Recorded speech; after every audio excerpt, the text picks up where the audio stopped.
supongo que me estáis escuchando bien. Sí. Perfecto. Perfectamente. Pues muchísimas gracias por comenzar, ¿no? Yo soy Aaron Rodríguez de la Universitat Jaume I y miembro del grupo de investigación Ítaca UGI. Y la verdad es que, bueno, pues realmente es un auténtico privilegio poder asumir la responsabilidad de rodearme de los editores, ¿no? De dar la palabra tanto a los editores, que son un poco los héroes de esta pequeña aventura que estamos hoy poniendo encima de la mesa, ¿no? Y también deberían de ser nuestros interlocutores privilegiados en tanto autores académicos, y también con Anabel Bonilla, que es la voz de ANECA. Muchísimas gracias, Anabel, también por haber aceptado nuestra invitación. Como vamos ya un poco pillados de tiempo, y además las intervenciones que hemos podido escuchar han sido absolutamente magistrales, simplemente quería apuntar como marco de partida, ¿no? Para intentar ver qué es lo que está ocurriendo, lo que queremos que ocurra durante la siguiente hora aproximadamente. La duración de la charla será aproximadamente hasta las 12:30, acabaremos un pelín antes para poder tener cierto margen de cara a la siguiente actividad. Lo que queremos hacer es eso, abrir primero una puerta de diálogo con los editores, darles un espacio para escucharles, situarles como los interlocutores privilegiados que son en esta pequeña y humilde defensa del libro académico que llevamos ya varios años empujando desde los diferentes grupos de investigación, y ponernos a su disposición. Es una mesa para ponernos a su disposición y para poder ver cómo podemos trabajar junto a ellos para seguir reivindicando el objeto libro y ver que, pues eso, desde las ciencias sociales, las humanidades, qué acciones realistas podemos hacer junto a ellos para desbloquear un poco esta situación en la que ha quedado, yo creo, extraordinariamente topografiada en la primera parte de la mañana. Entonces voy a proponeros, les he pedido que tuvieran un pequeño espacio inicial para poder lanzar unas ideas con absoluta libertad. Yo les propuse una serie de preguntas, pero estamos aquí para torcer, dar la vuelta, llevarnos la contraria y explorar nuevos caminos. Vamos a comenzar con Alfredo Landman, que es el responsable de la editorial Gedisa España desde 1991 y además es editor y fundador de NED Ediciones desde el 2008. NED Ediciones, para quien todavía no lo conozca, es uno de los grandes milagros del panorama editorial nacional. Bueno, en realidad todas son grandes milagros, ¿no? Yo soy muy fan del catálogo de NED y justo estaba hace unos días mirándolo y vi que iban a sacar un libro que se llama Los libros nos salvan, que es de Regine de Tambel, de una escritora estupendísima. Yo creo que podría ser los libros nos cuidan, perdón. Podría ser una buenísima frase para arrancar, ¿no? Los libros académicos nos cuidan. Pues Alfredo, cuando quieras, muchísimas gracias.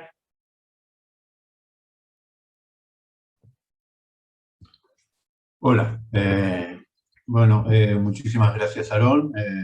Efectivamente, NET es un nuevo proyecto, pero aquí vamos a hablar más de Gedisa, que es el proyecto académico y cultural de la editorial. Quiero agradecer mucho a Carmen y a Enrique la invitación a participar en las jornadas.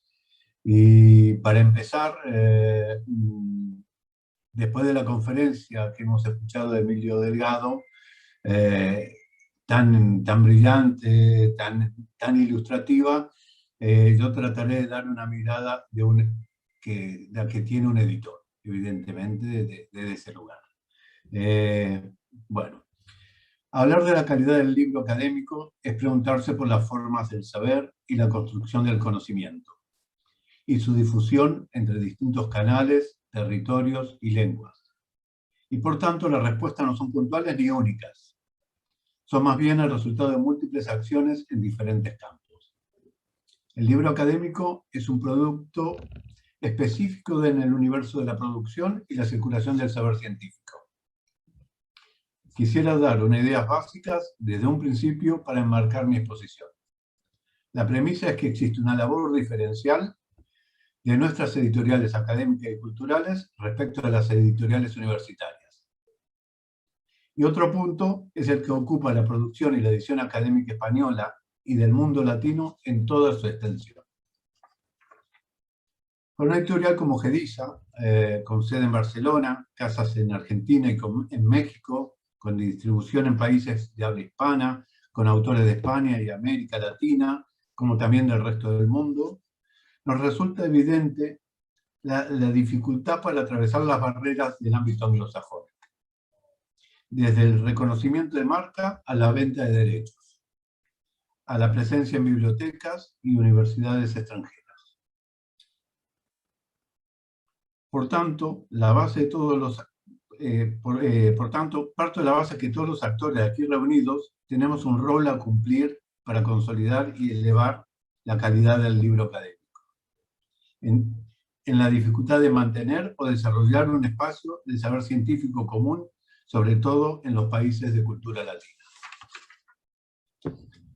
Si miramos las estadísticas de las traducciones de ensayo, de las obras de pensamiento del libro académico en español a otras lenguas, y se comparan con las traducciones del inglés o el francés o el alemán a nuestra lengua, se verán claramente el desequilibrio. Es más, muchos de los profesores de nuestros países prefieren escribir directamente en inglés para alcanzar una mayor difusión de sus trabajos de investigación. Esta muestra nos sirve para considerar que el tema es complejo y muy serio. Y a lo que respecta a los editores, tenemos una labor a cumplir en ese espacio. Es necesario que nuestras instituciones consideren todos los criterios y parámetros de evaluación académica en el ámbito de las ciencias sociales y las humanidades, que, como dice Elea Jiménez Toledo en su libro Malestar, los investigadores frente a la evaluación, se debería considerar modelos mixtos y cualitativos. En todo caso, hay un universo común entre todos los actores que formamos parte del libro académico, donde las instituciones tienen la responsabilidad de tender puentes. No se trata de compartir con las revistas científicas o las editoriales universitarias los mismos criterios, sino nuestro trabajo como editores culturales y académicos es acompañar la calidad del libro desde las diferentes partes que componen la labor editorial a través del trabajo cotidiano para que éste ocupe un lugar en el mundo de los contenidos. Es decir, se debe considerar desde una perspectiva complementaria. A diferencia de las revistas o de las editoriales universitarias, nuestra labor no debería estar necesariamente sometida exactamente a los mismos parámetros de valoración. Pues de esta forma no se contempla en parte nuestro ejercicio editorial y como consecuencia se debilita un lazo fundamental con el ámbito de las universidades, convirtiéndose estas en falsas competidoras de las editoriales académicas. Con esta referencia hago mención al proyecto del sello de calidad académica, que a mi entender deberíamos buscar, entre las instituciones y los gremios editoriales, alternativas que apunten al desarrollo de modelos diferenciados entre la edición de las universidades y el sector editorial independiente de las instituciones. Los autores se encuentran en el vértice de la relación entre el saber y la distribución del conocimiento, y las dinámicas actuales en los procesos de valoración del trabajo de investigación y la valoración académica.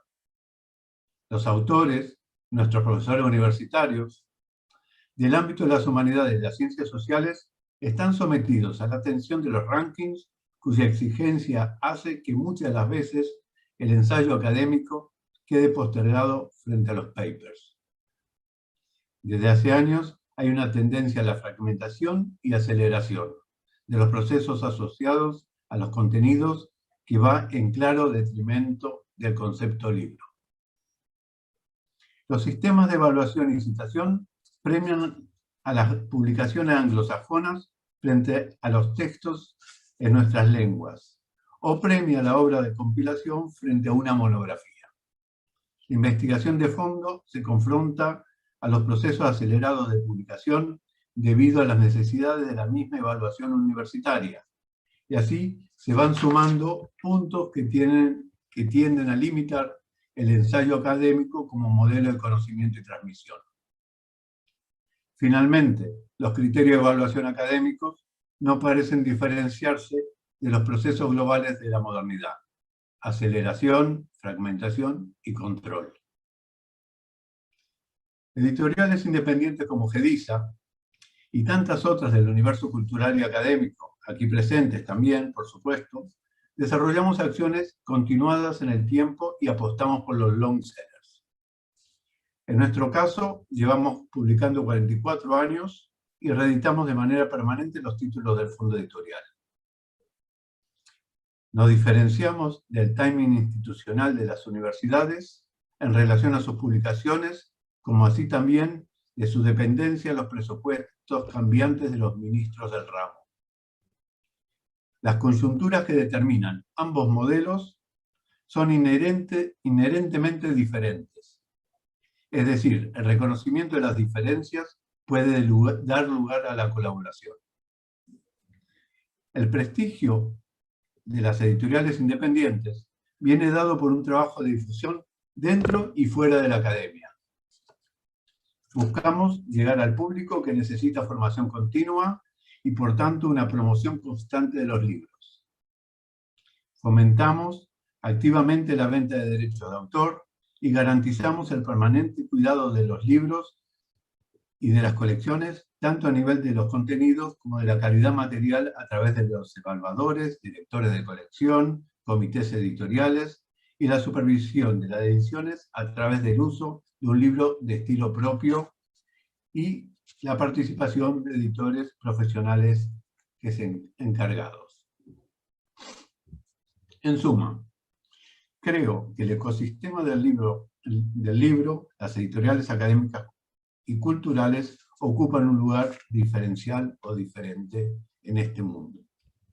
Por tanto, cualquier medida parcial en el sector repercute de alguna forma en nuestro trabajo. El malestar existente en el mundo de la investigación española y cuestiones como la exigencia que tiene el profesorado en su carrera académica de escribir en publicaciones de impacto que dominan los rankings, retroalimenta las vías de circulación del conocimiento actual. Las editoriales académicas nos encontramos con cierto nivel de dificultad en tres ámbitos.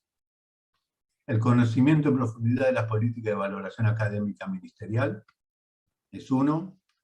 Los presupuestos y los modelos de adquisición de las bibliotecas de cada una de las autonomías del Estado español, y ni a hablar si a eso le sumamos el ámbito latinoamericano. Y finalmente la caída de la lectura de libros en las universidades. Todo ello repercute de forma directa o indirecta en la calidad del libro académico. Una mayor participación institucional marcaría un cambio en la suerte de las editoriales independientes, rompiendo el aislamiento a través de una mayor conexión a nivel del Estado español para realizar un mejor trabajo sectorial con las instituciones y ampliar en ese radio de colaboración con América Latina como espacio natural. Por tanto, creo que estas jornadas son muy bienvenidas si se abre un espacio de trabajo que apoye y estimule la producción y la edición de calidad académica con miras a la colaboración entre editoriales, universidades, bibliotecas y las mismas instituciones. Pues muchísimas gracias, Alfredo. Desde luego bueno, un segundito, que ya... perdona, que ahora termino. Sí. Perdón. Un par de apuntes más y termino. ¿Sí? Dice, bueno, para finalizar, yo iba a adjuntar una serie de propuestas concretas en el sentido que podrían tratarse en estas mismas jornadas o si no en mesas sectoriales que supongo que tendremos en algún momento, ¿no? Una de las ideas que proponía, y lo dejo evidentemente para el debate, una idea que seguramente quizá es descabellada, es el desarrollo en las universidades de oficinas de gestión de derechos que cuidaran de la relación con las editoriales. Eso tendría consecuencias en el control de la reprografía ilegal que se da en el seno de las mismas universidades y que aclararía la función, para mí, de los repositorios universitarios bajo licencia Creative Commons para las investigaciones financiadas por las mismas universidades o por instituciones estatales. Eso permitiría una mayor diferenciación entre las cosas y una mayor claridad.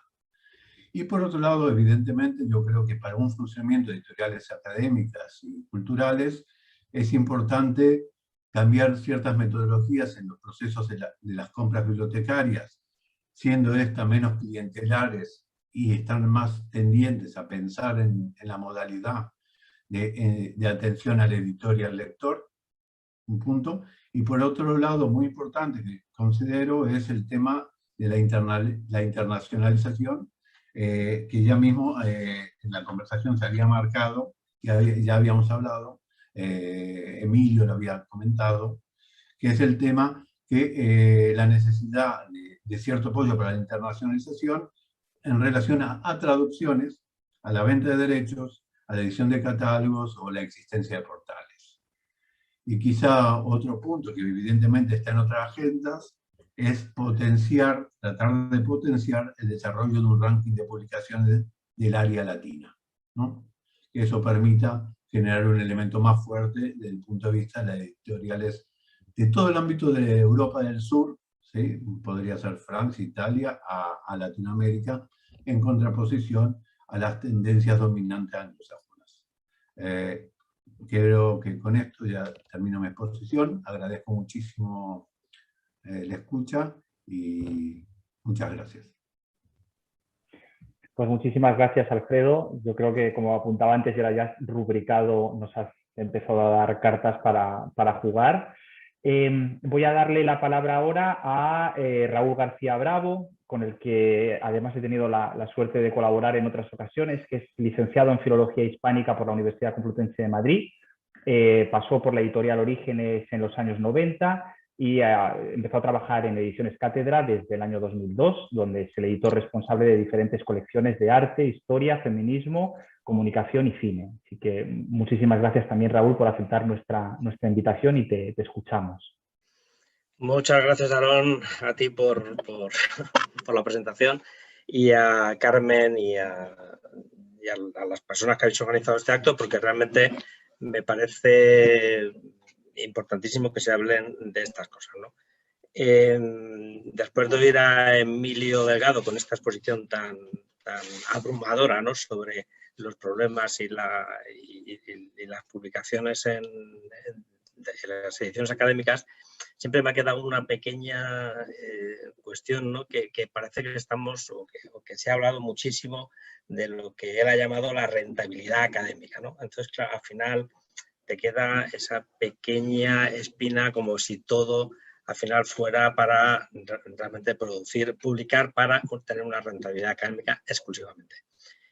Nosotros en Ediciones Cátedra llevamos 30 años publicando libros sobre comunicación y realmente nunca hemos tenido esa percepción, ¿no? Quizá en los últimos años, cuando realmente las revistas y los papers, ¿no?, han empezado a tomar tantísimo protagonismo, lo que sí hemos notado fundamentalmente es que es verdad que la gente más joven no tenía ningún interés en escribir un libro. Para ellos un libro es una cosa ajena al mundo donde ellos viven. Hay excepciones, honrosísimas excepciones. Bueno, nosotros en la editorial Cátedra recibimos muchísimos manuscritos de gente muy joven, pero evidentemente no son la mayoría de los profesionales, ¿no? Es verdad que nosotros también estamos muy bien colocados en el SPI, cosa que tampoco miramos todos los días, es decir, es una cuestión que para nosotros no es fundamental, no trabajamos para estar en el SPI, pero es verdad que sí nos llaman muchas veces por ese motivo, ¿no? No atendemos a otras cuestiones que no sean la calidad de los libros que nos llegan. Es una cosa que tenemos perfectamente asumida desde Ediciones Cátedra. Alfredo también muy de acuerdo con casi todo lo que ha dicho, porque me parece que es fundamental estas ideas que ha aportado, ¿no?, sobre las bibliotecas, fundamental, porque en los últimos años la caída en la inversión en bibliotecas ha sido brutal en España. Otro punto interesantísimo es el asunto de la exportación a América Latina, porque realmente los libros nos cuestan muchísimo llevarlos a América Latina por cuestiones también arancelarias y por cuestiones de política comercial, los estados, no de las editoriales, ¿no? Sino simplemente de los estados. Y también un problema que yo creo que también se ha bajado en cierto modo desde la entrada de Cedro la cuestión de las fotocopias. Yo creo que se ha debilitado bastante. Yo recuerdo muy bien que un libro hace años, que era un libro que se vendía muy bien en Ediciones Cáter, un libro troncal de la universidad en comunicación. El libro costaba 10 euros y se vendía en el propio centro de reproducción de la universidad por 8, ¿no? Es una cosa increíble. Entonces, estas cosas yo creo que sí han desaparecido, pero lo que se ha cambiado ha sido por la circulación de los PDFs por todo el ámbito universitario, ¿no? Eso también es un problema que yo creo que es necesario decir. Pero de todas maneras, esto ha sido después de oír lo que he oído hasta ahora, ¿no? Que me parece súper interesante, pero yo quería hacer realmente una defensa del libro, ¿no? Que era lo que realmente venía hasta aquí, ¿no? El título que había puesto era el libro Comunidad de Medida, ¿no? Porque claro, aquí estamos, parece que la cuestión es medir, ¿no? Y bueno, yo voy a decir que creo que el libro es la unidad de medida, no otro tipo de cosas, ¿no? Y me vais a permitir que lea el texto, no que lo diga. Esta jornada se convoca como consecuencia de la constatación de que el libro académico en el campo de las humanidades y de las ciencias sociales está siendo relegado a un segundo plano a la hora de medir y evaluar la evolución científica e intelectual de nuestro país y en concreto de la Universidad Española. Como editor responsable de la colección de comunicación de Ediciones Cátedra y también de las colecciones de arte e historia, pienso que es lamentable. Y solo el hecho de estar hoy aquí defendiendo la idoneidad del libro como herramienta de trabajo para la universidad me parece inaudito. Pero ya que estamos en esta tesitura, me gustaría empezar por hacer una clasificación extremadamente sencilla de lo que para mí pueden ser los libros académicos. Para no extenderme demasiado, podemos distinguir dos tipos. En primer lugar, los dedicados a los estudiantes, que podemos llamarlos manuales, y en segundo lugar, los libros que provienen generalmente de investigaciones o ensayos escritos por académicos de prestigio. Desde hace muchos años, estos libros que hemos denominado manuales ya no tienen cabida, salvo algunas excepciones, en nuestras colecciones, porque la prescripción de estos textos en la Universidad Española prácticamente ha desaparecido y los recursos utilizados son otros. En la mayoría de los casos, fragmentos de obras, casi nunca libros completos, y las bibliografías que se manejan son solo recomendaciones. Las razones para que esto ocurra son variadas, pero creo que es un hecho inapelable. En este sentido, con la llegada de las herramientas digitales, la percepción de que todo está a un clic y de forma gratuita provoca que muy pocos universitarios sientan la necesidad de proveerse de una biblioteca propia pensando que todo está en la red, algo que es obviamente falso. Como he dicho, nuestras colecciones, y hablo en plural, porque me refiero no solo al ámbito de la comunicación, sino como he dicho al arte y la historia, son textos, como acabo de decir, que provienen de investigaciones académicas, o sea, textos que aportan una novedad intelectual o ensayos escritos por prestigiosos académicos, todos ellos provenientes del ámbito universitario español o internacional. Lo cierto es que la investigación más novedosa y relevante en el ámbito de las humanidades y de las ciencias sociales sigue publicándose en forma de libro, sin someterse a los clichés y al formato impuestos por otras modalidades imperantes de publicación propias de las ciencias experimentales y difícilmente adaptables a las disciplinas que nos ocupan. En este sentido, y hablo de mi experiencia durante los últimos 20 años, yo en Ediciones Cátedra llevo desde el año 92, pero llevo 20 años haciéndome cargo de estas colecciones. La relación con los docentes universitarios ha sido siempre fluida y de complicidad. Con esto quiero decir que la universidad y la editorial han trabajado con un objetivo común que no es otro que compartir el conocimiento obtenido a través del estudio y la investigación con los propios colegas y con el mayor número posible de personas interesadas en los diferentes temas tratados, es decir, con la sociedad en general. Y aquí me gustaría señalar la importante función del libro para la transferencia del conocimiento a la sociedad. Las editoriales, y ahora hablo en plural, tenemos los mecanismos de edición, producción y difusión para poder llevar a cabo esta transferencia. Pero ¿cómo se articula? Es importante saber que cada editorial valora los proyectos a través de sus consejos asesores en colaboración con diferentes académicos de prestigio que evalúan los trabajos presentados. Otra vez sometemos el texto a unas garantías académicas. El editor, por su parte, debe valorar las posibilidades de edición de la obra teniendo en cuenta estos y otros factores.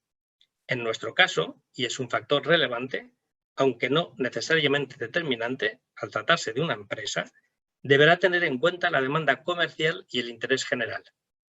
Este equilibrio, se lo aseguro, no es siempre fácil. Una vez aceptada y decidida la publicación, comenzará el proceso de edición. Un proceso bastante desconocido para la mayoría de los estudiantes en ciencias sociales y humanidades. Como experiencia personal, recuerdo que en la Facultad de Filología, hace ya unos años, más de lo que a mí me gustaría, mis compañeros confundían imprenta con editorial, sin saber muy bien cuáles eran sus quehaceres. Desde la elaboración de los planes editoriales hasta la salida del libro a las librerías, hay todo un proceso industrial e intelectual cada vez menos valorado. En este sentido, la meticulosidad en la revisión de los textos o la precisión a la hora de citar, por ejemplo, son obsesiones con las que todos los días trabajamos. Muchas horas de trabajo artesanal que sigue siendo necesario. Pero no solo eso, acertar con el tipo de libro o el tono del discurso también ayuda a que la transferencia del conocimiento, que repito, es de esto de lo que se trata, sea recibida con más amabilidad por parte de los lectores. Y termino. Pienso que el libro, en todos sus formatos, tiene y seguirá teniendo un papel imprescindible para la difusión de la investigación, la cultura, la creatividad y la innovación en el sentido más amplio de la palabra. Para la investigación en ciencias sociales y en humanidades es el único camino. Es la única forma de desarrollar un pensamiento complejo cada día más necesario en la sociedad digital. Pues muchas gracias. Pues muchísimas gracias, Raúl. También vemos que nos sigues dando cartas para jugar. También veo que en el chat hay movimiento y eso está muy bien. A ver si seguro que tendremos después algún hueco para hacer una suma de algunas de las preguntas, pero vamos, agradezco desde luego que se vaya participando. Vamos a seguir avanzando. Tenemos también con nosotros a Pedro José Crespo, que es licenciado en Historia por la Universidad de Sevilla. Ser hijo de librero le puso en contacto con el mundo del libro desde su juventud y su relación con el ámbito académico de la comunicación proviene de la experiencia de 20 años dedicados a la lectura y a la edición de libros, que ha ido cristalizando en la editorial Comunicación Social, Ediciones y Publicaciones. Su trayectoria en el mundo editorial ha estado ligada desde el principio de los estudios de comunicación, ha contado con la colaboración entusiasta y desinteresada de muchos académicos españoles y latinoamericanos. El tema de América Latina está todo el rato, afortunadamente, saliendo a colación. Sus conocimientos acerca del campo de la comunicación se los debe a sus autores y colaboradores, a ese trabajo a ambos lados del Atlántico, y desde el año 2006 se estableció en tierras de la meseta castellana, como él nos dice, junto a su compañera Pepa Peláez, con quien día a día lleva las riendas de la editorial y con la que comparte alegrías y sinsabores de una bonita actividad siempre al borde de la quiebra. Así lo escribía y así quería yo transmitirlo literalmente porque me parecía una auténtica delicia.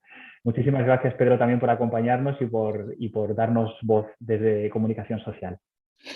Muchas gracias, Aarón, y gracias por haberme invitado a Mapcon a participar en este proyecto con grandes editoriales y, por supuesto, con una nutrida selección de los investigadores de comunicación en este país. Bueno, mi intervención va a ser un poco diferente a la que han hecho los compañeros. Yo no voy a entrar en cuestiones de política de investigación. Estoy al tanto de toda la problemática, por supuesto, la problemática que nos afecta a todos, tanto a investigadores como, por supuesto, a editores.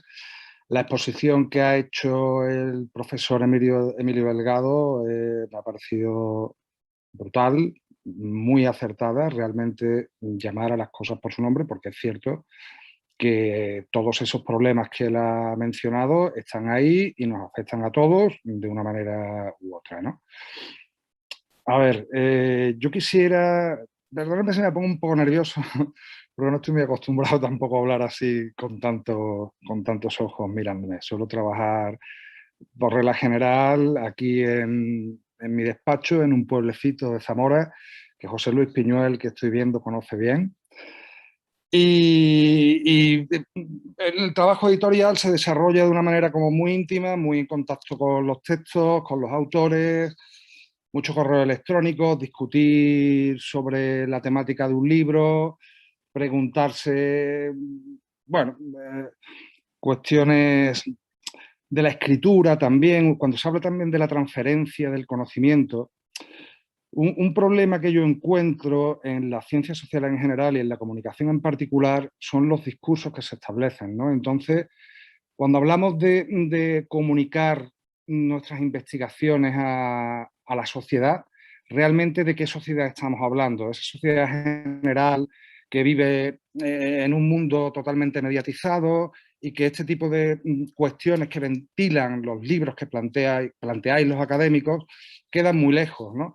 Yo muchas veces me pregunto, y así se lo he comentado pues, a muchos autores y profesores, compañeros, miembros del comité editorial que hablamos continuamente sobre los libros que nos van llegando y tratamos de situarlos, a veces pienso, digo, de muchos de los libros, tal vez el único lector que de cabo a rabo se lee el libro probablemente sea el autor y el editor. Y en los libros colectivos, que están de moda quizás por la influencia que ha habido en las últimas décadas de la presión de la publicación en formato artículo, en formato breve, y han condicionado también en cómo se están haciendo últimamente las apuestas de presentar monografías, dependen de ello, probablemente sea el coordinador, los coordinadores, y no en todos los casos, me temo, y el editor el único que realmente atiende a esa propuesta de principio al final. Y eso obviamente es un problema de transferencia, ¿no? Claro, un libro es un medio de comunicación, es obvio, lo que no es un medio de comunicación de masas, es un medio de comunicación de élites. De alguna forma, la academia, la investigación, está encerrada en su torre de marfil, se ha dicho eso siempre, parece un tópico, pero es así, es una pena. Obviamente habría que buscar fórmulas pues para temas, claro, y máxime cuando la comunicación aborda, ¿vale?, un problema general de civilización, que es como la mediatización ha reventado la manera de visualizar el mundo que tienen las personas, que tenemos todos en la calle, ¿no? Entonces, vivimos en mundos donde, bueno, me voy a liar, pero creo que voy a tomar un poco el tema. En cuanto a la cuestión de la transferencia a la sociedad, quizás habría que, ¿cómo hacerlo? Aligerar los discursos, ser más sintético, no lo sé. Pero bueno, como fundamentalmente lo que publicamos, nuestro público es un público investigador, un público académico, máximo en una editorial como la nuestra, que está especializada en estudios de comunicación y cuyo catálogo está estructurado en diferentes colecciones que abordan aspectos concretos de lo que es la comunicación como disciplina o campo institucionalizado, ¿no? Estudio audiovisual, periodismo, semiótica, en fin, metodologías, etcétera, etcétera. Yo quiero centrar un poco, por ir al grano y no pasarme de tiempo, que quiero hablar varias cosas, sobre la tarea del editor realmente, ¿no? Del editor especializado. Entonces, de manera general, un editor, ¿vale?, haciendo una síntesis muy básica, se dedica a dos tareas fundamentales. Una es la selección del talento, ¿vale?, de los autores, y la selección de las temáticas. Y para ello, el editor debe procesar estos dos elementos para distribuirlos y difundir ese conocimiento a través de catálogos.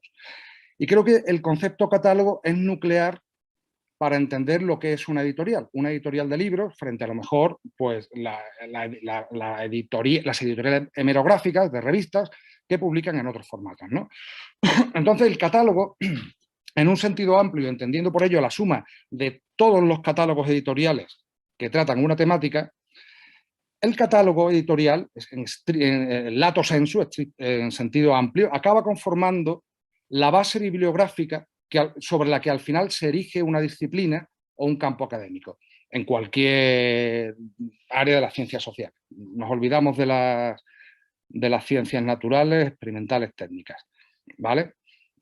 Entonces, un catálogo, por tanto, el conocimiento compartido sobre los estudios de comunicación, además se construye sobre un ámbito lingüístico, ¿vale? Un ámbito que integra a todos los territorios que trabajan sobre una disciplina común y comparten una misma lengua vehicular. En nuestro caso, estamos hablando del ámbito del español, América Latina y España. Y incluiríamos también a Portugal y Brasil, por supuesto, porque todos somos capaces de leer en portugués, por cercanía y por el hábito que tenemos de leer este tipo de trabajos, ¿no? Entonces, el punto fundamental es lo que produce la universidad, porque investiga, somos dos mundos paralelos. Por un lado estamos las empresas, los editores, y por otro lado estáis vosotros, los investigadores. La universidad es la que investiga, la universidad es la que provee de materia prima, ¿vale?, a las editoriales, que son unas instituciones que recogen el producto de ese trabajo y lo comercializan o lo dan a conocer de diferentes maneras. Bien, ejemplos que tenemos, ahora voy a hablar, como para comprar, voy a hablar de mi libro, voy a hablar de mi editorial, ¿vale? Ejemplos que tenemos en esta línea en nuestra editorial son, por ejemplo, una colección en concreto que se llama Espacio Iberoamericano, que se planteó pues para unir de diferentes países expertos en comunicación de América Latina y de España, una colección que tiene una dirección muy concreta, que son dos personas conocidos por todos, catedráticos, Marcial Murciano en Barcelona, Raúl Fuentes Navarro en México, por ejemplo. Y otra colección que también planteamos en su día, que de hecho la planteamos en Montevideo, si no recuerdo mal, en un congreso de ALAIC, se llama Metodologías Iberoamericanas de la Comunicación, que la dirige tanto José Luis Piñuel como Raúl Fuentes Navarro. Quería yo compartir aquí, a ver si no me equivoco cómo era esto, a ver... No, aquí estoy, en el botón verde, compartir pantalla, sí, en el centro. No la encuentro, a ver... Baja el cursor, mueve el cursor hacia abajo. Sí, le doy. Un botón verde, le das, seleccionas la pantalla compartir. Sí, pero no la veo. Ya lo estás haciendo, muy bien. Ah, vale, no, pero era esta, bueno, Espacio Iberoamericano, efectivamente. Aquí tenéis una serie de títulos. Son autores latinoamericanos, prácticamente todos, y algunos. Y luego tenemos la colección de metodologías iberoamericanas, de la que luego también hablaremos. Tenemos títulos en portugués, títulos en español. Y, por ejemplo, aquí se han publicado dos de las primeras producciones del libro del proyecto MapCon. ¿Cómo salgo de aquí ahora, Elena, de la pantalla completa? ¿Elena? Estamos viendo tu pantalla, con lo cual muévete con libertad en tu propia pantalla, las pestañas arriba. Vale, o sea, la he hecho para abajo. Vale, pero es que ahora ya no os veo. No. ¿Quieres cerrar la transmisión? No, quiero... ¿Dejar de compartir la pantalla? Exactamente, sí. Ya está. Ya está. Perdón. No te preocupes. Entonces, después de esta disquisición, creo que el formato libro, que es de lo que estamos hablando, ¿vale?, es fundamental, como se ha dicho siempre, como ese recipiente en el que acaban decantando aquellos conocimientos que se han demostrado sólidos a lo largo del tiempo, ¿no? Por tanto, frente a la tarea fundamental que provee el artículo, el formato artículo, que no es otra que dar pistas en formato breve de los pequeños avances que poco a poco en el conocimiento de una materia se van dando, frente a ello el libro debe ser, o al menos así lo entiendo yo y creo que todos, debe ser el responsable de ir filtrando poco a poco aquellos conocimientos que con el tiempo han sido consensuados por la comunidad académica o que están en discusión. Y de esa discusión debe dar cuenta de los debates históricos al respecto. Por tanto, resumiendo, la labor de construcción de catálogo, de sedimentación de conocimiento, es piedra angular sobre la que se asienta el edificio de una disciplina o un campo. la comunicación. Todos sabemos que hay muy fuertes y antiguas discusiones sobre qué es la comunicación. La comunicación es una disciplina, la comunicación es un campo transdisciplinar donde convergen diferentes epistemologías, la sociología, la economía, muchas, ¿no? Decía Raúl Fuentes Navarro, él hablaba también de si la comunicación era una postdisciplina, al hilo de su teoría de la triple marginalidad de la comunicación, que en este libro, que es un libro que se llama ¿Qué pasa con el estudio de los medios?, los autores son Raúl Fuentes Navarro, Enrique Sánchez Ruiz y Raúl Trejo del Arbre, 3 investigadores destacados allí en México, y que os lo recomiendo pues, un poco para discutir sobre el propio estatus de la comunicación, ¿no? Entonces, en nuestra editorial, ¿cómo construimos catálogos? Y que me parece muy importante, porque un editor por sí mismo, por sí solo, no puede llegar muy lejos si no está acompañado de académicos comprometidos con su campo de estudio y de conocimientos. Máximo en una editorial como la nuestra, que tiene una estructura mínima, muy pequeña. Somos 2 personas, no pertenecemos a ningún grupo grande, cosa que a veces se echa de menos, ¿no? Porque facilita muchísimas tareas. Y entonces, en comunicación social colaboran muchísimos académicos que proponen temáticas, orientan colecciones, pero al final, como creo que en casi todas las editoriales, solo un pequeño grupo reducido de ellos acaban trabajando codo con el editor, diseñando políticas de construcción de catálogo, que eso es lo importante, me parece a mí. Hablando del campo de la comunicación, no quiero hablar de los libros en general, porque, claro, la comunicación es una... Pedro, perdona que te corte. Me estoy yendo. 2 minutitos, sí. 2 minutitos, por favor. Vale, pues yo quería, para resumir, me voy directamente al final, quería plantear un proyecto que tenemos entre manos, ¿vale? Que está relacionado con las nuevas formas tecnológicas de distribución, ¿vale? Es importante que tenemos que superar las barreras materiales que condicionan la circulación del conocimiento. Y para ello, si es preciso, tenemos que dinamitar las bases sobre las que históricamente se han asentado los modelos tradicionales del negocio editorial. Sé que esto a más de uno no le va a gustar, pero bueno, para ello hemos diseñado lo que yo llamo hemos diseñado el concepto de espejo de monografías, que consiste en retomar el formato clásico de la separata, ¿vale? De la antigua separata que te daban en la participación de un libro colectivo grapadito, ¿vale? A cada uno de los autores, pues retomar las separatas para distribuir las monografías colectivas mediante estrategias exitosas como las que utilizan las revistas para llegar allí donde no llega el papel, ¿vale? Entonces, voy a tener que abreviar mucho, pero no puedo dejar de mostraros cómo es espejo de monografías, ¿vale? Espejo de monografías, hemos utilizado el sistema OJS, propio, el Open Journal System, propio de la difusión de las revistas académicas, para tomar libros, en este caso, por ejemplo, hemos publicado el viernes pasado, el primer libro de MapCom, Tendencias metodológicas de la investigación académica sobre comunicación. Y lo hemos dividido por capítulos, a los que le hemos asignado a cada uno de ellos un DOI para... andamos moviendo kilos y kilos de papel continuamente. Los libros, si cuando llegan a América Latina, han triplicado, si no cuadruplicado el precio, y al final ¿significa eso que vas a dar a la sociedad, vas a transferir a la sociedad el producto de ese conocimiento a un precio tan alto? Es imposible. Entonces yo puesto y mi equipo, nuestros colaboradores, los académicos que trabajan con nosotros, apostamos por el acceso abierto. Apostamos por el acceso abierto, por los criterios de la ciencia abierta. La mayoría de los libros que se publican en esta temática están financiados por grupos de investigación. No se trata, por supuesto, de pagar por publicar, eso podemos hablar más tarde. Lo que se paga tiene que ir pues, para el trabajo de los editores, porque tenemos que vivir de algo, y las ventas de libros, de este tipo de libros, obviamente no se venden, no rentan, lo sabemos todos, se venden muy pocos y es muy difícil de mantener. Entonces, vamos a darlos gratis. Vamos a publicar los libros, tendrán un recorrido y luego pienso que tienen que estar en acceso abierto. Aquí, por ejemplo, voy a coger uno cualquiera. Vamos a ver, un capítulo... Pero, Pedro, perdona, es que te tengo que cortar porque ya se nos va el tiempo completamente y si no, no llegamos a todo. De acuerdo. Pues nada, seguimos. Lo siento mucho, pero es que si no, como tenemos que acabar más o menos sobre y media y quedan todavía 2 intervenciones. Eran 10 minutos y bueno, no se estoy nos ha ido un acostumbrado poco, se nos ha ido un poco.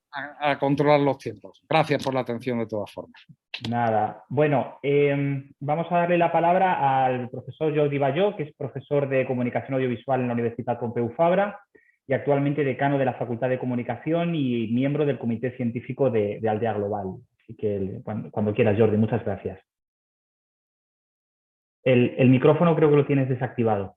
Gracias por invitarnos a esta sesión de reflexión fantástica, ¿no? En la que no solo hablamos de reivindicación, sino también de cómo fundamentar esa reivindicación de la que se ha hablado tanto en la primera parte como en esta segunda parte. Sí, solo de una manera muy breve, en nuestros 10 minutos, sí que voy a compartir solo dos imágenes de una pantalla.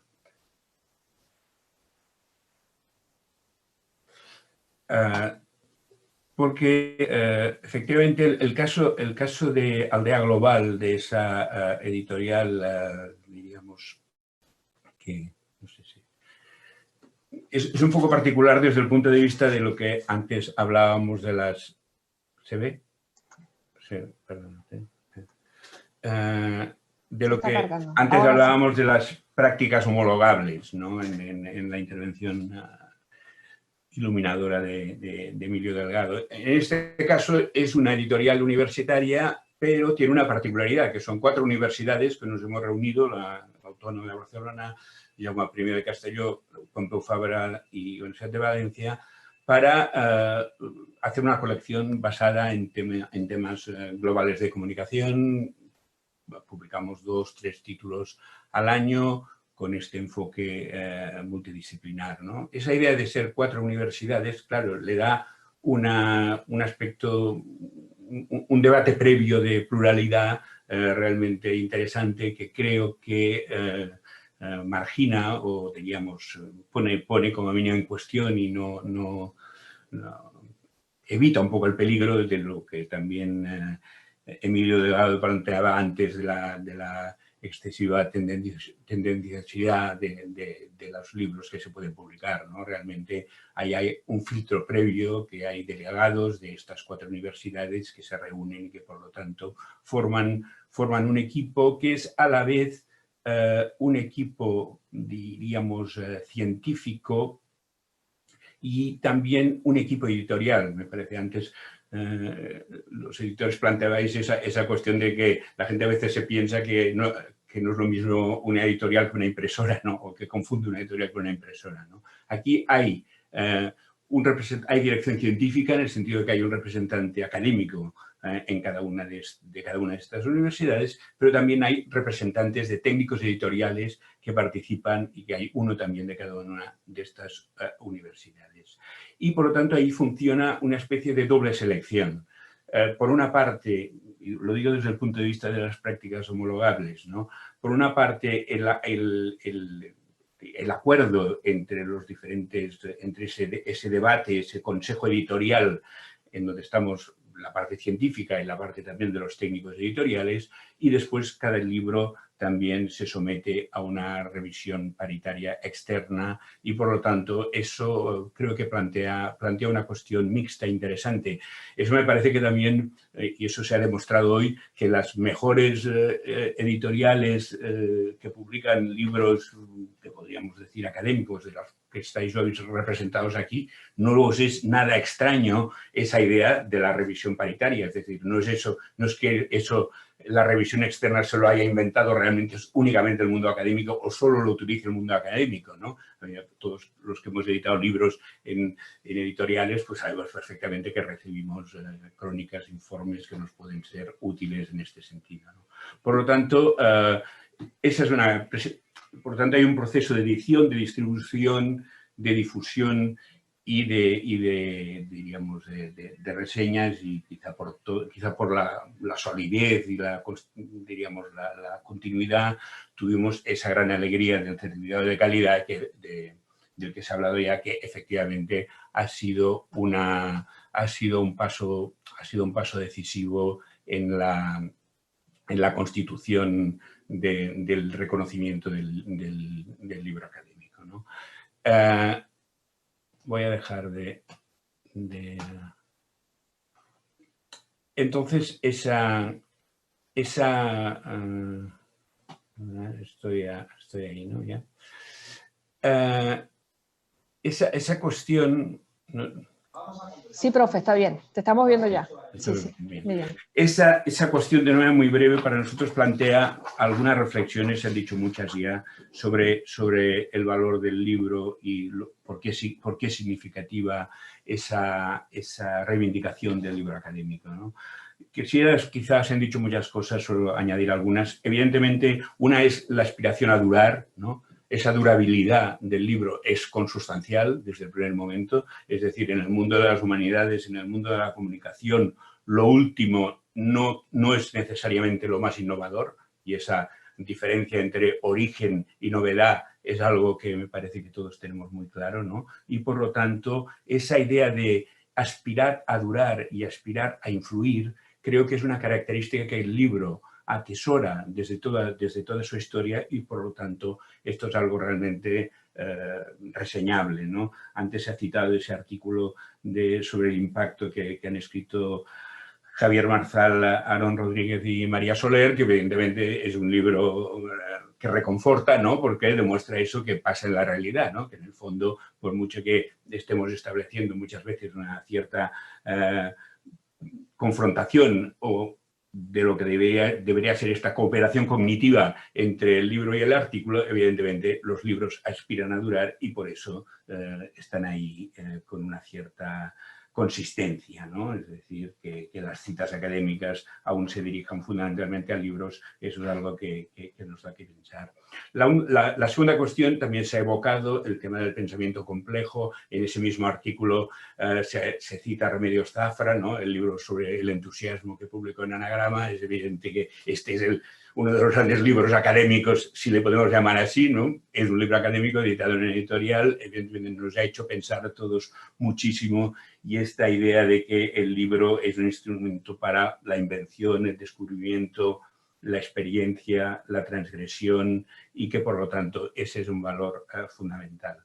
Otro criterio para mí también importante es que el libro muchas veces va antes, ¿no? Es decir, esto es algo que a veces se confunde como si el libro fuera el final de un proceso. Como antes hablabais de cortometrajes y largometrajes, ¿no? No está escrito en ninguna parte que uno tenga que pasar por fraccionar el saber antes de llevarlo a un libro. En el mundo de las humanidades, en el mundo de la comunicación, a veces el libro va antes, irrumpe con una fuerza original, diríamos,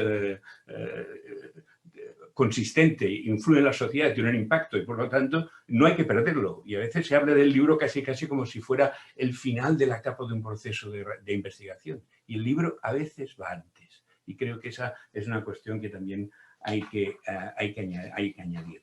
Hay otra cuestión, ¿no? Que es sobre la evolución mediática. Carlos Escolari, con un humor muy propio, dice en el libro sobre Media Evolution, ¿no? Dice: cuando un medio entra en decadencia, imita a sus verdugos, ¿no? Es una frase muy divertida de Escolari, ¿no? Entonces plantea siempre, ¿no? Ahora la televisión intenta imitar al YouTube, justamente porque ve a YouTube como su verdugo, ¿no? Entonces, claro, eso también es muy importante. El libro tiene, para que sea consistente, no tiene que imitar a otra cosa.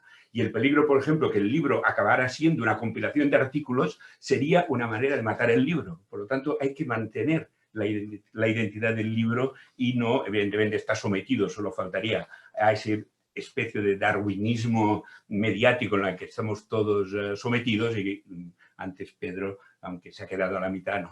Daba muchas ideas sobre elementos de futuro, ¿no? Yo creo que evidentemente el tema mayor que también ha salido es que los jóvenes investigadores no ven el libro como un elemento, diríamos, como un objeto de deseo, ¿no? Esa es una cuestión, eso es lo más grave, se ha dicho ya desde la intervención primera de Enrique Bustamante y Carmen Caffarel, no voy a repetirlo, pero ahí hay un elemento artificial. Se ha creado un elemento artificial que no es natural, porque se ha, diríamos, modificado las condiciones objetivas que harían que el libro siguiera funcionando como elemento fundamental de transferencia, y este error, este haber modificado las condiciones, ¿no?, a través de todas las cosas que habéis citado aquí, esto realmente es un error que se puede pagar muy caro, ¿no? Entonces yo creo que ahí hay un trabajo fundamental, diríamos, por una parte de consistencia de la defensa del objeto libro y evidentemente de la difusión del libro como objeto necesario por todas esas cuestiones que he planteado antes. Yo creo que al final, para mí, resumiendo la situación, de hecho nos hemos reunido aquí para, de alguna manera, reivindicar que el libro necesita relevancia académica, ¿no? Esta es quizá el leitmotiv de la reunión, pero yo al menos concluyo, después de la sesión de hoy, que lo que pasa es al revés, que la relevancia académica necesita el libro. Y yo creo que ese es el gran cambio que entre todos tenemos que introducir. Gracias. Pues muchísimas gracias, Jordi, por tu intervención, y vamos a terminar con el turno de intervenciones individuales, dándole la palabra a Ana Isabel Bonilla, que es jefa del programa de sellos internacionales de calidad de la Agencia Nacional de Evaluación de la Calidad y de la Acreditación de la Educación Superior, adscrita al Ministerio de Universidades de España, es representante de ANECA en el sello de colecciones de monografías de editoriales universitarias, coordinadora de acreditaciones nacionales e internacionales en la evaluación de programas universitarios en varios proyectos de ANECA y doctora en bibliometría por la Universidad Carlos III de Madrid con mención europea. Muchísimas gracias, Anabel. He resumido un poco tu currículum yendo quizá lo más centrado a la mesa de hoy. Así que te escuchamos con mucha atención. Muchas gracias. Debes quitar el silencio de tu micrófono, Anabel. Ahora, muy bien. Muchísimas gracias, Aarón. Para mí es buenos días a todos. Para mí es un placer encontrarme aquí con todos ustedes, aunque sea virtualmente. Antes de iniciar, me gustaría dar las gracias a Carmen Caffarel por haberme invitado a participar en este evento. También quisiera felicitarla a ella, a Aarón y a todas las personas que han hecho posible este encuentro con tan alta participación. He visto en un momento que había 114 asistentes y con tan interesantes intervenciones como hemos podido ver. En cuanto a mi presentación, la he construido a parte de respuestas a las preguntas que me han llegado en estos días desde los organizadores. Aquí aparecen estas preguntas: cómo ha sido la relación que se ha establecido entre las editoriales y las universidades en los últimos años, si existe una desafección hacia el objeto libro, cómo son los procesos de calidad que se aplican a la hora de la selección y publicación de manuscritos, cómo podemos coordinarnos con las agencias de calidad para que editores, investigadores y evaluadores encontremos una posición de cooperación. ¿Puede el libro académico aliarse de alguna manera con los nuevos canales tecnológicos para generar nuevos nichos de mercado? ¿Cómo podemos reivindicar desde las universidades la labor editorial? ¿Qué sugerencias, acciones, recursos por nuestra parte pueden ayudar a mantener el tejido del libro académico? Aquí quiero decirles que mis respuestas no solo me voy a basar desde mi experiencia en ANECA, sino también como doctora en bibliometría e investigadora, porque cuando yo voy a difundir mis resultados de investigación me encuentro los mismos problemas que cualquier investigador. Veo los indicadores de calidad y tengo que ver en qué puntos me dan más, en qué indicadores me das más valor. En cuanto a la primera, la relación de editoriales y universidades, pues como ya se ha comentado, la edición académica representa un componente sustancial en las actividades de cualquier universidad en cuanto canaliza en gran parte la investigación que se produce en las universidades.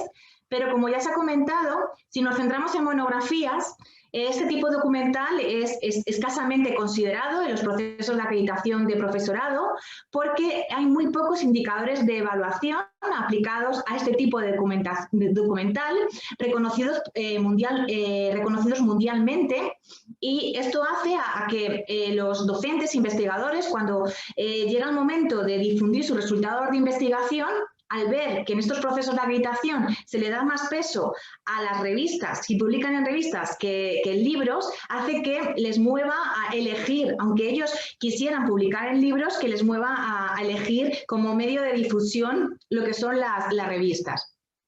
Esto hace que, en consecuencia, si vamos a las guías docentes de los programas universitarios, la principal fuente de información sean las revistas. No quiere decir que haya una desafección hacia el libro, sino que las circunstancias, tal como están planteados los sistemas de acreditación, esto haga que nos mueva más a elegir la revista como fuente de información y también como difusión. En cuanto a la segunda pregunta sobre los procesos de calidad en la selección y publicación de manuscritos, la revisión externa, como ya se ha visto, se considera un mecanismo para valorar y mejorar la calidad de los trabajos, no solo en cuanto sea en que es una revisión ciega, por lo tanto garantía la objetividad, sino en los aspectos que se tienen en cuenta en esta revisión. Algunos de ellos pues, son la adecuación para la audiencia del libro, la originalidad del trabajo en su campo, adecuación del título y el resumen, aspectos formales como redacción clara, concreta, adecuada estructura, aspectos éticos como privacidad, conflictos de interés, así como contenido y validez de la información científica. Desde mi experiencia como revisora externa, he observado que cada vez se le da más peso a aspectos de contenido que a aspectos formales, porque ya las editoriales pues, suelen tener un equipo fijo, ¿no? que hace un análisis transversal sobre aspectos formales, y a los revisores que se eligen por tener un perfil en concreto, ¿no? en el ámbito de la investigación, para que dediquen más este tiempo que se les ofrece a las editoriales a hacer esa revisión de contenido, especialmente cuando nos encontramos que en muchos campos pues, no son suficientes los revisores con los que contamos, y así de esa forma pues, el tiempo que nos lo dedican pues, que sea más aprovechado a esa revisión de contenido. En cuanto a iniciativas de cooperación entre agencias de calidad, editores, investigadores y evaluadores, es súper importante contar con esta tipo de iniciativas. Ya se ha mostrado una de ellas, que es el convenio de colaboración entre ANECA, la FECID y UNE. Se inició el 23 de septiembre del 2015, ya ha habido varias renovaciones de este convenio de colaboración. La última fue el 28 de octubre del 2020 con la actual dirección de ANECA. Y lo que se buscaba con esta colaboración era crear un sello de calidad en edición académica, su abreviatura es CEA, para reconocer buenas prácticas, concediendo este sello a aquellas colecciones que cumplieran 15 indicadores de evaluación agrupados en 4 bloques: calidad informativa de la colección, calidad de la política editorial, calidad sobre los procesos editoriales y reputación y prestigio de la colección. Desde su creación se ha convertido en un signo distintivo, fácilmente de identificar por los evaluadores en las comisiones de acreditación, por ejemplo, desde el 2017 en el programa Academia de ANECA y desde el 2018 en la Comisión Nacional Evaluadora de la Actividad Investigadora CNAI.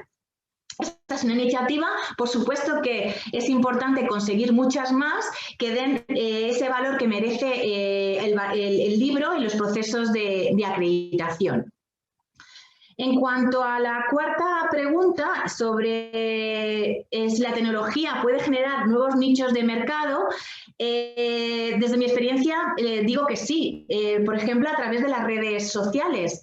porque las redes sociales nos ayudan a conocer a nuestros usuarios, dejan de ser anónimos, por lo tanto tenemos una comunicación directa con ellos, incluso nos permiten identificar potenciales usuarios a los que les podamos enviar novedades de nuestras editoriales, incluso conocer sus nuevos intereses. Es verdad que hay que tener mucho cuidado, ¿no? en no desvirtuar el objeto principal por el que utilizamos las redes, porque en las redes no solo se publica contenido científico, pero sí pueden ayudarnos a generar estos nuevos nichos de mercado. Por ejemplo, ANECA está muy presente en las redes, difundiendo sus resultados y conociendo la opinión de los usuarios.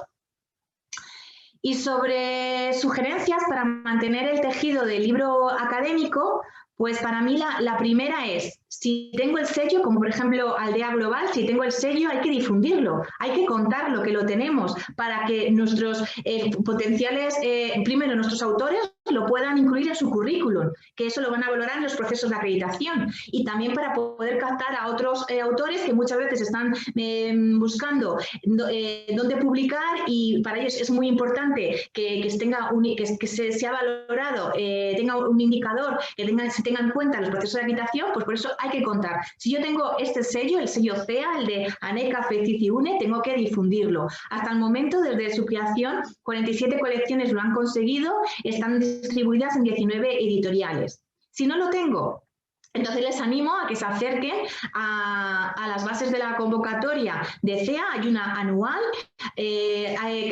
normalmente es entre enero y febrero, que vean qué indicadores, esos 15 indicadores que se piden. Si ven que hay garantías de demostrar que se cumplen, que se presenten. Si no es así, que hagan las modificaciones pertinentes para en el futuro presentarse, o que busquen otros indicadores que se tienen en cuenta en estos procesos de acreditación. En el caso de ANECA también se valora que las editoriales están en el listado SPI, como ya se ha comentado anteriormente. También lo que pueden hacer es ser ustedes los creadores de estos reconocimientos, no esperar a que ANECA o otras agencias establezcan indicadores de calidad, sino que los crean y se los lleven a las agencias de aseguramiento de calidad. Por ejemplo, les puedo contar casos de George Ince, de la Universidad de California, que en el 2015 creó el índice H. Yo recuerdo que lo conocí en un evento en el 2011, y anteriormente yo creía que él era de bibliometría, o que trabajaba en una editorial, o que era un experto de edición académica. Para nada, él era físico. Él se encontró con una necesidad en su departamento, tenía que establecer un indicador de calidad para evaluar la producción científica, empezó a hacer fórmulas, creó el índice H, le funcionó, lo compartió en un artículo, y su gran sorpresa es que millones de personas de todo el mundo lo están aplicando como indicador de calidad en lo más importante, agencias de todo el mundo. Y luego otra iniciativa también interesante que quiero compartir, pues es el índice de calidad en publicaciones de enfermería, porque aunque veamos que es ciencia, que parece que siempre el libro pues es el principal medio de difusión de ciencias sociales y humanidades, recuerdo que en el 2018, en un congreso en la Universidad de La Laguna, se acercaron varios profesionales de enfermería para contarme su preocupación, porque veían que sí, que las agencias de acreditación piden que todas las publicaciones estén indexadas en JCR y Scopus, pero ellos decían, no es que no queramos publicar en esas revistas o en esas publicaciones, sino el problema es que no se ajusta nuestra investigación a ese medio. Por ejemplo, como ya sabemos, en JCR y Scopus principalmente pues, se le da valor a la investigación básica, investigación básica, internacional, el principal idioma de difusión es el inglés, el artículo,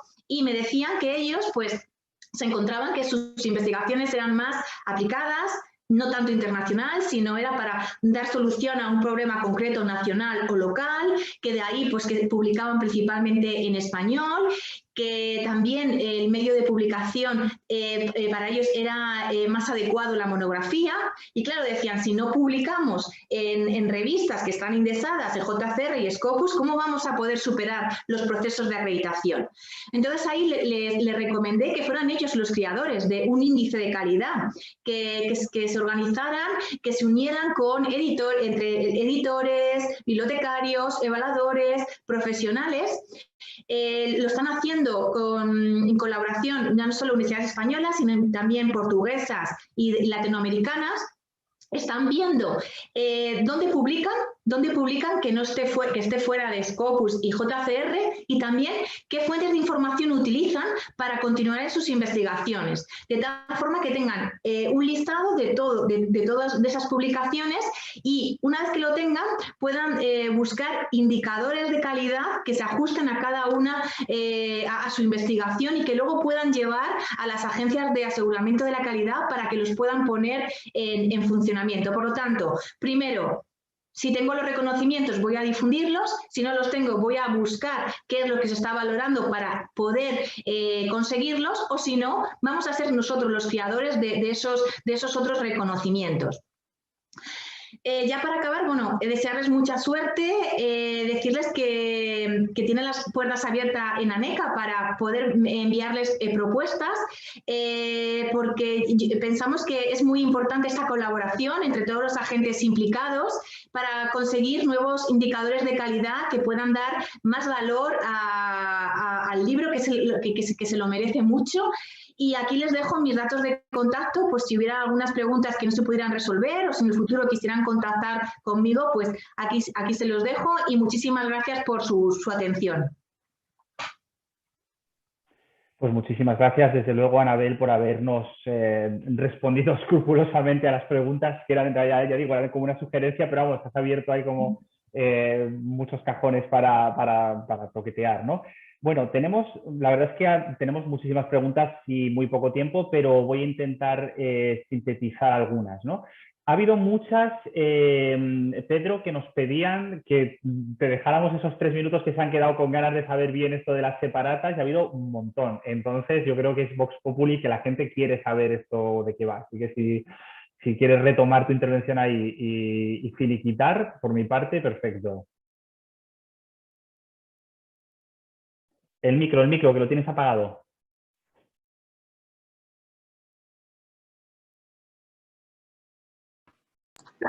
Ahora.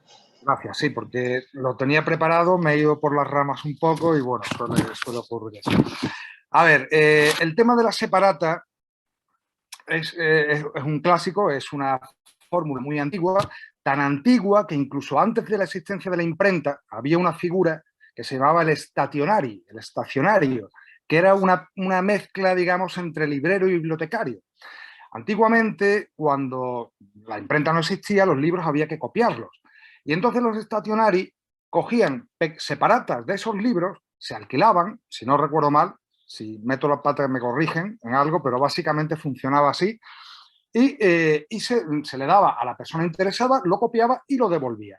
De alguna manera, ahora que Internet ha venido a reventar el tipo de relaciones tradicionales de la era de la imprenta, tenemos que mirar al futuro, pero con una mirada de historiador.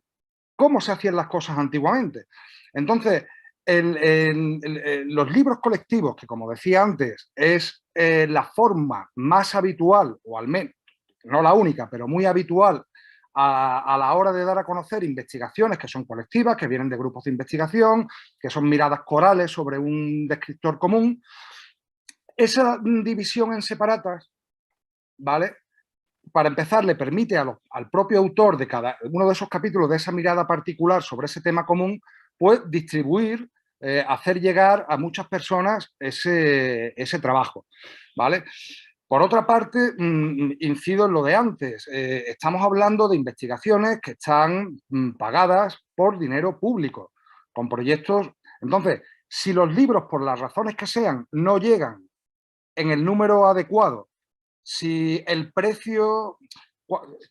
ejemplos de un libro que vale en España 15 euros, tú a un distribuidor en América Latina se lo dejas al 50 o al 60% y cuando vas allá te lo encuentras multiplicado por 4 por 5. ¿Cómo va a llegar esa información más allá de una o dos bibliotecas? Imposible.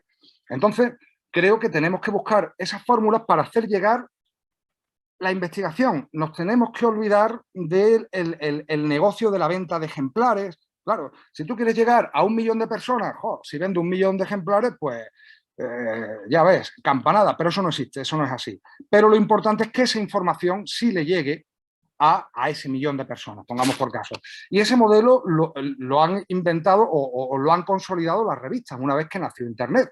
Antes de Internet, pues las revistas tenían una circulación muy restringida mediante suscripciones, ¿vale? Y el libro tenía esos mecanismos económicos, logísticos, tradicionales, muy asentados en el tiempo, que conseguía que los libros llegasen a los puntos de venta. Mientras más grande fuese la empresa editorial, pues mejor podía colocar dentro de un área tan grande como la nuestra, la hispanoamericana, en muchísimos sitios. ¿Qué problema tenemos, por ejemplo, editoriales muy especializadas? Que por un lado tenemos un público objetivo muy restringido y por otro lado está muy disperso en el ámbito, o sea, es muy complicado llegar. Sin embargo, creo que es necesario que una investigación que se hace en Chile pueda ser conocida en España de manera sencilla, de manera fácil. O sea, estamos facilitándole a toda la comunidad académica con un modelo así el poder acceder, según sus intereses, a ciertas publicaciones y, por otro lado, estamos facilitándole a los productores de ese conocimiento, de esos resultados, que sean conocidos realmente. Entonces, tenemos que salvar barreras materiales. Y Internet nos da opciones para inventar modelos nuevos en el ámbito de la distribución del conocimiento, de la investigación académica. Y espejo de monografía, utilicé el nombre espejo porque me gustaba un poco acordarme de Alicia a través del espejo, ¿no? Cuando el producto analógico atraviesa hacia el mundo digital y es una imagen reflejada, es una imagen especular. Aparte, no sé si os parecerá interesante, pero su traducción al inglés funcionaría muy bien. Monographs Mirror. Open Access Monographs, monografías en acceso abierto. Entonces, me parece que tiene una potencia, si no comercial, sí para su difusión y, bueno, implica mucho más trabajo para la editorial, por supuesto, porque tienes que adaptar pues, maquetas, tienes que hacer un trabajo, un segundo trabajo sobre un mismo libro, pero permite tener nueva vida y sobre todo permite que llegue allí donde no ha llegado por las razones que sean, pues porque los libros físicos dependemos de las librerías y en las librerías, por desgracia, quitando una o dos en este país, en España, no hay librerías especializadas. Estoy pensando en Fragua en Madrid y en Medios en Barcelona. Que yo sepa, pocas más hay. Entonces, claro, comunicación es un totum revolutum que suele estar en un rincón de la librería, en partes bajas, por el propio sistema de distribución, más allá de aquellos libros que están en manos de distribuidoras que pueden dejar libros en depósito y que permiten que tengan una rotación, las novedades duran muy poco tiempo, hay una avalancha bestial de publicaciones, es normal, y es muy difícil al final que libros muy interesantes acaben llegando a la gente que tiene que llegar, porque no hay tiempo. A los 3 meses, como muy tarde, 30, 60 días, los libros, si el libro no se ha vendido, el libro se devuelve y ese libro pasa al fondo de catálogo. Muchos de ellos acaban comiendo polvo en los almacenes de las distribuidoras. En otros casos, la editorial los reclama, los vuelve a distribuir a otro sitio, pero el ciclo es muy corto, ¿no? Entonces, si lo importante es la transferencia a la sociedad, tiene que estar a mano de la sociedad el acceso a ese conocimiento. Entonces, bueno, yo lo planteo como experimento. Hay 2 libros de momento, uno precisamente es el de MapCon, el primer libro que se publicó en noviembre, pero los DOI, los Digital Object Identification, no lo hemos conseguido hasta la semana pasada. He tratado de meter prisa para que nos los pudieran agilizar todos los procesos en Crossref. Y bueno, pues vamos a utilizar herramientas que vemos que han funcionado en el mundo de la revista, pero a favor nuestra de los libros. Y por lo que decía antes, Jordi decía muy bien que obviamente el libro no tiene por qué ser el paso final de un proceso que primero la revista. Evidentemente no. Hay grandes libros publicados, pues, por ejemplo, Catálogo de Gedisa, Catálogo de Cátedra, tienen auténticas obras maestras en el pensamiento de la comunicación, que luego han derivado, pues, el troceamiento, pero a la inversa también ocurre. Y como los proyectos que se piden para que se pueda investigar desde una universidad pública, al final están siempre o mayoritariamente trabajados por un grupo de personas, un grupo de investigadores, eso ha favorecido el desarrollo exponencial de las monografías colectivas, ¿no? Entonces, bueno, eso es así, ¿verdad? Pues vamos a utilizar eso, por favor. Muchas gracias, Pedro. Te tengo que cortar otra vez porque es que si no, de verdad ya se nos va completamente la cosa. Pues hemos tenido muchísimas preguntas que tienen que ver con cosas de las que se van a hablar en la siguiente sección, como los sellos de calidad o como en general toda la cuestión del trámite del salto al libro, ¿no? Que es algo que los jóvenes investigadores nos preguntaban. Cómo se realiza ese salto al libro, cómo se puede diseñar, ¿no? Entonces, yo creo que han sido aportaciones muy sustanciosas y que nos han dado un material de primera categoría para efectivamente, como apuntábamos, para tirar del hilo y seguir trabajando en esta dirección. Carmen, yo no sé si te parece bien que demos paso a la siguiente actividad ya, porque como vamos ya un poquito pillados de tiempo... Es difícil, ¿verdad? Porque viendo tantísimas preguntas en el chat, yo creo que siempre frustramos las expectativas. Quizá una pregunta o dos y no hacemos pausa y seguimos. ¿Te parece, Aarón? Muy bien, perfecto. Pues yo creo que la más interesante de cara precisamente a los jóvenes investigadores que son un poco la cantera a la que tenemos que mimar y a la que alentar, han preguntado de varias maneras cómo se tienen que dirigir a una editorial, es decir, cómo se genera ese primer contacto entre un joven investigador que quiere apostar por el libro y que de pronto va a llamar una puerta a la editorial, ¿qué mira la editorial? ¿No? Y yo creo que es una pregunta muy pertinente, que si pueden a lo mejor darnos dos ideas rápidas, claras, alguien que se anime para poner luz a la nueva generación, yo creo que puede ser muy interesante para ellos y ellas. Bueno, si queréis... Bueno, perdona, Jordi, no habla tú, por favor. Es mucho más relevante lo que vas a decir tú. No, para nada. Vamos a ver, no, simplemente voy a decir dos cositas para dejarte mucho tiempo. A mí me hace mucha gracia que siempre parece que las editoriales solamente editamos cosas de gente que nos llama, que nos conoce, que sabes quiénes somos, etc. Y a mí me sorprende muchas veces de personas muy jóvenes que presentan un texto bien escrito, bien estructurado, con una buena presentación y claro, cuando las llamas para decirle, sí, el libro está muy bien, lo vamos a publicar, se quedan súper sorprendidos, ¿no? Porque dicen, pero vamos a ver, pero esto no era una cosa cerrada, donde un núcleo cerrado, donde... No. La gente tiene que presentar buenos proyectos a las editoriales. Y pueden venir de tesis doctorales, he leído por ahí alguna pregunta sobre este asunto, pueden venir de tesis doctorales, evidentemente un libro no es una tesis doctoral, no tiene nada que ver con una tesis doctoral, pero parte de la tesis doctoral y eso es perfectamente posible. Y se tienen que animar, tienen que presentar los proyectos a las editoriales, que no se amedrenten por pensar que las editoriales... me pongo yo, pero pongo también a Jordi o a Alfredo, ¿no? Que somos personas que realmente miramos lo que llega y hacemos una evaluación, primera, porque evidentemente puede ser que el tema no tenga ningún interés para nosotros por diferentes motivos, pero de verdad os animo a toda la gente que está haciendo este tipo de trabajos que presente y que piense muy bien lo que ahora va a publicar. Es muy contraproducente, por lo menos a mí me parece, que las personas presenten directamente la tesis a las editoriales, porque es un texto diferente, ¿no? Y aquí hay que elaborarlo un poco mejor, ¿no? Para presentarlo a una editorial. Pero dicho esto, yo creo que sí. Y contestando un poquito a Pedro, que sí que me gustaría decirlo, porque claro, hay un problema que ha apuntado también Alfredo y Jordi también, en cierto modo, que la solución a la difusión del conocimiento no es la gratuidad.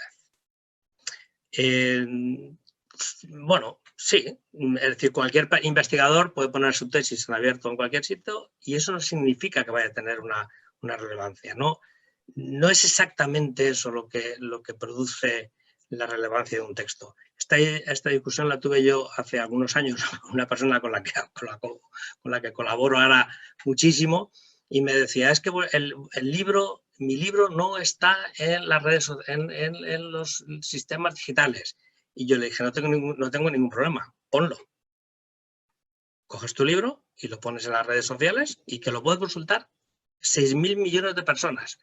Otro problema es que solamente 500 hablan español, pero en el fondo el público real son 6.000 millones de personas. No es así, no es una realidad. Es verdad que se puede transmitir, se transmitirán. Yo me acuerdo hace muchos años, cuando empezó este mundo digital, que anunciaron la salida de uno de los primeros libros digitales que se hacían en una editorial y anunciaban diciendo que ya lo habían visto 10 personas. Es decir, la gran noticia era que lo habían visto 10 personas. Bueno, yo creo que la gratuidad no es el camino. Esa es mi opinión, porque en el fondo no es gratis. Lo pagan las propias instituciones y los propios profesores que hacen los libros. Es decir, en el fondo no es el camino. Bueno, esto es lo que quería decir. Gracias. A ver, yo iba solo no, creo que esa cuestión, y lo he dicho antes, ¿no? O sea, que el joven investigador piense en el libro, eso es un objetivo casi te diría estratégico, ¿no? En ese momento, y por lo tanto nosotros ponemos mucho énfasis en esa cuestión, por ejemplo, en difundir el sello de calidad, ¿no? que antes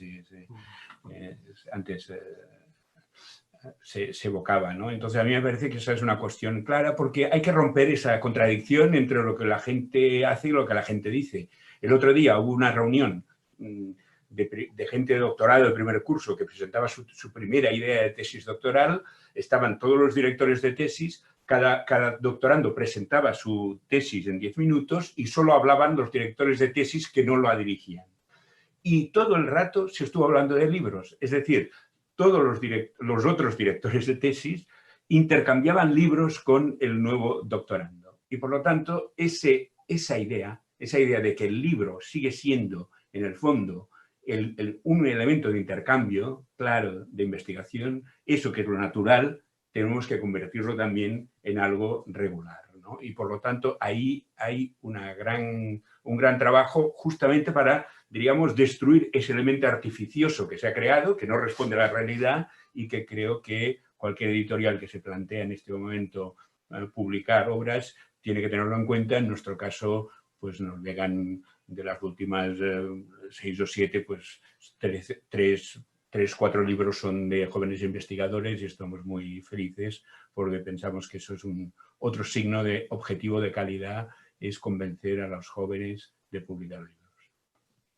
Muy bien, pues sí, tenemos que, ahora sí que sintiéndolo muchísimo, tenemos que cerrar aquí porque ya nos hemos metido directamente en el tiempo de la siguiente sesión. Sí que me gustaría decir que la organización recopila todas las preguntas y los comentarios y la doctora Cazarel los transmitirá a los panelistas. Muchísimas gracias, perdón por tener que cerrar ya la mesa, ha sido un auténtico placer.